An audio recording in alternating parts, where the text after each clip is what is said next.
Hello, it's What Would Peter Lynch Do? Yeah. Today is May 29th, 2025. Market-wise, the index closed higher today, mostly thanks to the strong performance of NVIDIA. So today we got this question from a listener, and it's a good one. They asked, what is an earnings announcement, a conference call? How does it affect stock prices? That's a fantastic question, really, because these moments, they're just, well, absolutely crucial in investing. We've dug into the material you shared to really get a handle on this. Yeah, definitely crucial. And understanding earnings, it's not just about tracking daily stock moves, It's fundamental. It's about evaluating a company's actual value, which is exactly what Peter Lynch was focused on. Right. Think of it like getting a proper look at the company's health report. You're figuring out if its long-term prospects line up with its current stock price. Solid, growing earnings, that's the bedrock, the intrinsic value. Okay, so why does digging into these numbers, looking under the hood, why does it matter so much? Yeah. Especially if you think like Peter Lynch, focused on the long haul. Well, what's fascinating here is that earnings analysis helps you see if a company is actually making money. And just as importantly, how efficient it is. Are sales growing? Are they keeping costs in check? This gives you real insight into whether the business itself is, getting stronger over time. Lynch was always looking for companies with improving fundamentals and earnings. Well, they're often the clearest signal you get. Right, like checking if they're actually getting better at what they do, not just riding some wave of hype. And does it help spot potential problems early, too? Oh, absolutely. Looking at things like debt levels on the balance sheet or checking if the business is consistently burning through cash, that can definitely flag risks before they blow up into full-blown crises. Lynch certainly wasn't keen on overly leveraged companies unless he really, really understood the situation. It's all about understanding that financial foundation. Okay. Now, the market, it seems to get really worked up around these earnings announcements. We hear all about earnings beats and earnings misses. Why is the reaction often so, well, dramatic? Yeah, that's a really important point. The material you provided highlights something key. The stock price reaction isn't just about the raw numbers the company reports, like are they profitable or not.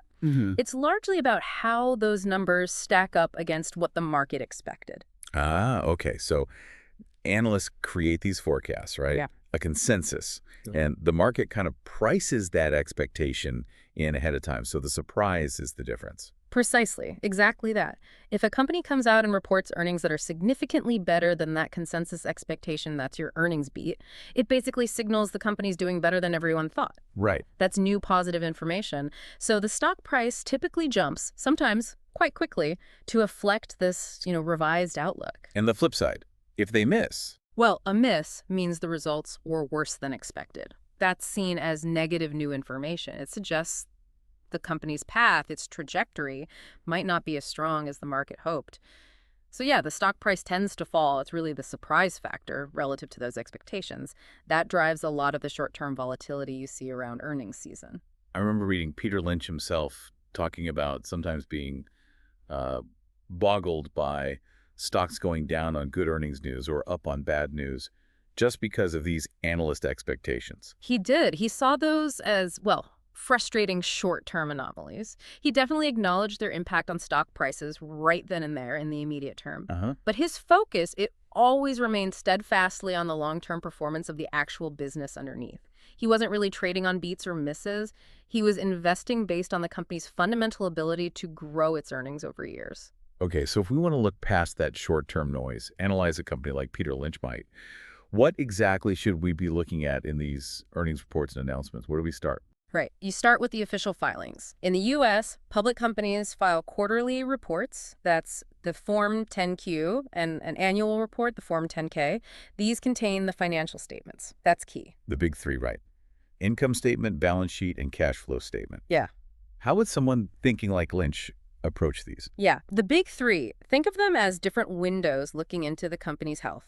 The income statement, that shows profitability over a specific period, sales, costs, and ultimately the profit. Lynch would look for consistent sales growth. Are they selling more? Okay. And are they controlling costs effectively? This links directly back to his 5 ways a company can boost earnings, things like selling more in existing markets or reducing costs. Okay, so income statement, Yeah. profitable, growing sales. Yeah. Got it. What about the balance sheet then?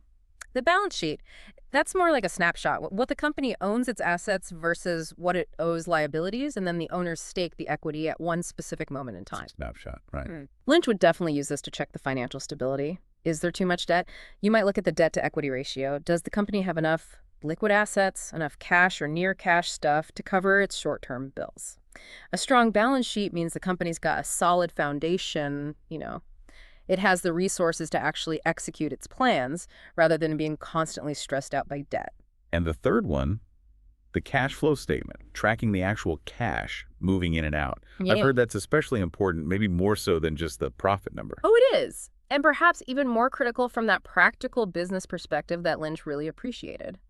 See, the income statement can show a profit on paper, maybe due to accounting rules. Right. But the cash flow statement shows if they are generating actual cash from their core operations. Is real money coming in faster than it's going out from the main business? Positive operating cash flow is like the lifeblood. It's the cash they can actually use to reinvest, pay down debt, maybe pay dividends. It's the fuel needed to execute those growth plans we keep mentioning. Got it. Okay, so numbers on paper versus actual cash in the bank. Huge difference. Beyond the main statements, are there specific metrics or ratios that can quickly signal something important? Ratios can definitely offer a quick comparison point, but remember, context is absolutely everything. Lynch didn't invest just by plugging numbers into formulas. But yeah, he looked at things like the price-to-earnings ratio, the PER, basically how much you're paying for each dollar of earnings. A lower PER might suggest value, but you'd always compare it to the company's growth rate. He famously liked the PEG ratio, that's PER divided by the earnings growth rate. Ah, the PEG ratio. Heard of that. Yeah. He also looked at things like return on equity, ROE. That shows how efficiently the company is using shareholder money to generate profit. A consistently high ROE.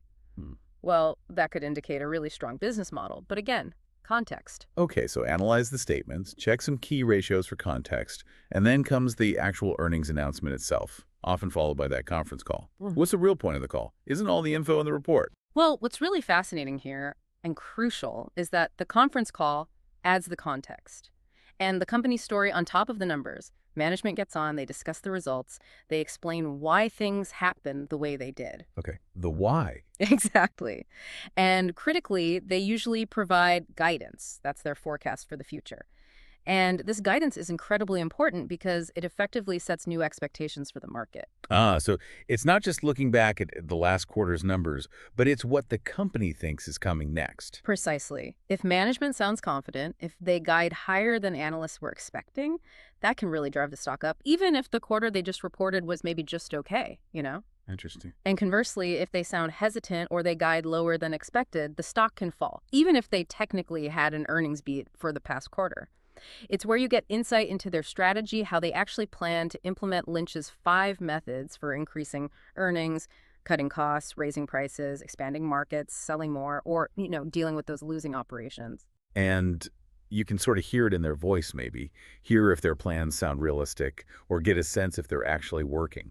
That's a big part of it. And the Q&A session on those calls is vital.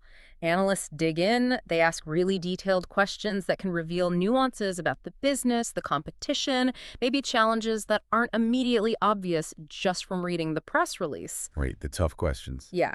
You get a sense of management's confidence, how well they understand their own business, and importantly, whether their strategy makes sense and seems to be succeeding.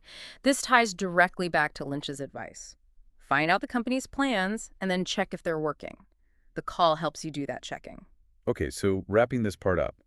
While the short-term market reaction gets all the headlines, driven by that surprise factor relative to expectations, a long-term investor, thinking like Peter Lynch, uses these earnings reports and the conference calls to really evaluate the underlying business. Exactly. Are they executing their strategy? Are they truly growing earnings sustainably? Are they financially sound? Is the story holding up? That's the essence of the deep dive. It's moving beyond just the headline beat or miss.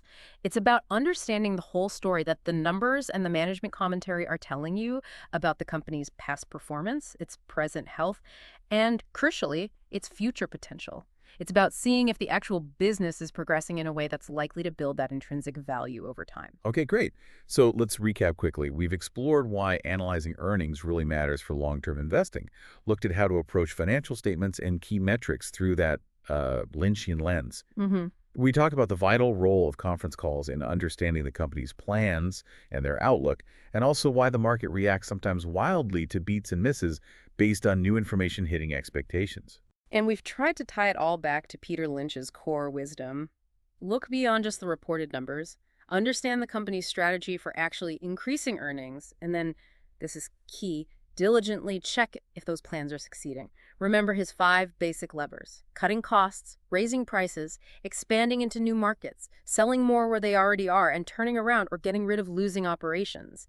That framework helps you evaluate if a company is truly improving its core business. Right. And, I'll say a word from Lynch today and say that this principle is connected not only to investment decisions, but also to life wisdom. Ah, interesting connection. Yeah, think about it. Just like we analyze a company's plans and check if they're working, we can kind of look at our own goals and efforts. Yeah. Are we reducing costs as things that drain our energy or time?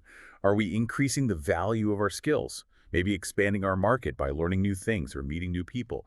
Are we selling more of our product by, applying ourselves effectively? Or are we dealing with our own losing operations, maybe bad habits or situations that just aren't serving us well? Huh. That's a neat parallel, applying fundamental analysis to life. Kind of. It's all about identifying what's working and what's not, so you can build long-term value, whatever that means to you in your own life. Just a thought to leave you with. Okay, that's our deep dive for the day. See you next time. This was Men Radical. What would Peter Lynch do? Thank you for joining us today. Have a nice day.